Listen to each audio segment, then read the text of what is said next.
Russia's flawed invasion of Ukraine has had a massive effect at degrading Russia's armed forces and ability to modernize in the next 10 to 20 years.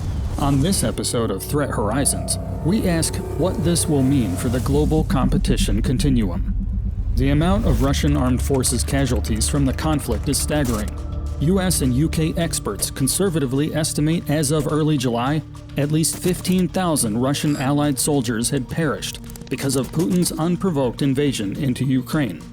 To put that into perspective, the United States military has suffered less than half that many casualties during the last 20-plus years of sustained combat operations in support of the global war on terrorism.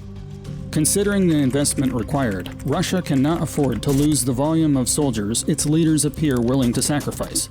An infantry lieutenant costs Russia $10,000 to train over 5 years.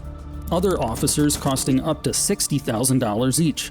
An experienced fighter pilot can cost up to $14 million to train over a period of 14 years. In addition to the troop loss, Russia has lost more equipment than it can afford.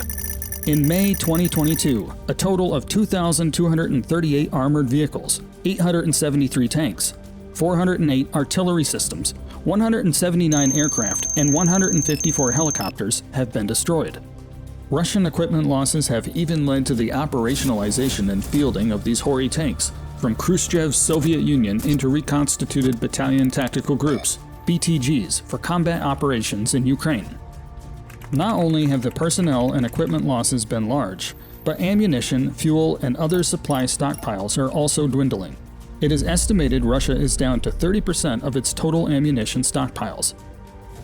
When these costs are extrapolated to other economic impacts, the daily cost of war for Russia likely exceeded $20 billion at the height of the conflict, with current estimates at over $4 billion per day, according to figures from the consultancy. At 113 days into this conflict, that equates to $452 billion.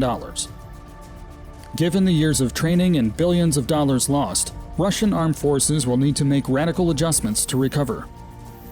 These problems present a situation where Russia would be forced to rely on other countries, such as China, for more military resources.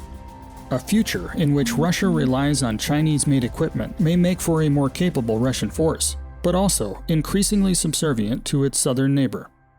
To the west, the Russian invasion of Ukraine is already causing change in NATO, with additional force deployments into Poland and new applicants coming in. Looking over the horizon, one does not have to exaggerate the myriad of choices the Russian government will face. How will its losses affect their ability to project military power outside their borders? How does this affect future research and development, R&D budget? Will Russia be forced to rely further on outside resources? How will Russia rely more on its nuclear deterrence? And ultimately, how does this affect the rest of the world's force modernization strategies? As we have shown, the flawed Russian invasion of Ukraine has had wide-ranging effects on degrading its forces. However, the most critical impact may yet be realized, as the current conflict will have long-term ramifications on Russia's military modernization strategy's posture within the global competition continuum.